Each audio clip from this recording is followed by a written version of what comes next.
कार्तिकसाठी ती भेट आणि ती वस्तू शेवटचीच ठरली. बाजारातल्या त्या व्यक्तीनं काय सांगितलं?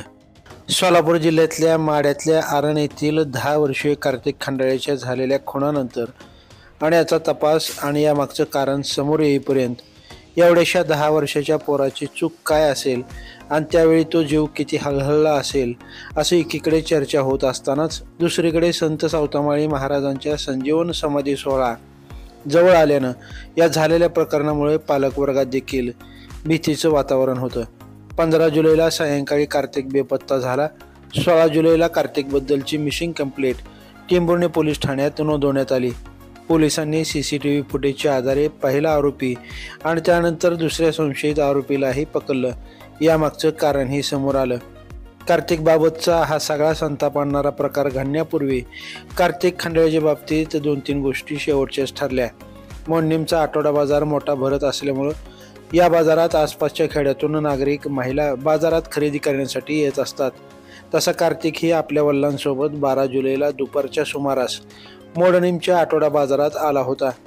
कार्तिक वापरत असलेली चप्पल तुटली होती म्हणून बाजारात आल्यानंतर एका चर्मकार बांधवाकडे त्याच्या वडिलांनी चप्पल शिवून द्या असं म्हणाला होता. पण चप्पल शिवण्यासाठी काही नागरिकांची त्या ठिकाणी गर्दी जास्त होती. त्यामुळे चप्पल शिवून देणाऱ्या त्या चर्मकार बांधवानं थोडा वेळ थांबावे लागेल. पुढचं झालं की चप्पल शिवून देतो असं सांगितलं. त्यानंतर कार्तिक आणि कार्तिकचे वडील देखील बाजारातल्या रस्त्यावर असलेल्या या चप्पल शिवणारा पुढं 5-10 मिनिट थांबले देखील. पण समोर गिऱ्हाईकांची गर्दी आणि चप्पल शिवायला वेळ लागेल म्हणून तिथं न थांबता वडील कार्तिकला घेऊन सरळ दुकानात गेले आणि तेथे कार्तिकला साधारणपणे 150 ते 200 रुपयाची नवीन चप्पल घेऊन दिली.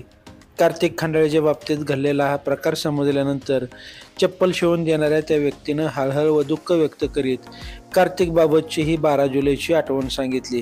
कार्तिक खंडाळेच्या मृतदेहाशेजारी 3 दिवसापूर्वीच आणलेली नवीन चप्पल देखील आढळून आली. 10 वर्षीय कार्तिकची मोडणीमच्या आठवडा बाजाराला दिलेली ही भेट आणि ती चप्पल अखेरचीच ठरली. शिवाय संत सावतामाळी महाराजांच्या उत्सवासाठी आलेल्या खेळणीवर खेळत असलेल्या कार्तिकला तिथूनच नेण्यात आल्याचं सांगितलं जातंय. ही यात्रा आणि या यात्रेत फिरायचं, पाळण्यात बसायचं, मौजमजा करायचं देखील राहून गेल्यानं ही यात्रा देखील कार्तिकसाठी शेवटचीच ठरली. ताज्या अपडेट जाणून घेण्यासाठी लाईव्ह महाराष्ट्र झोन न्यूजच्या YouTube चॅनलला सबस्क्राईब करा, तसेच बेल आयकॉनवरती क्लिक करा.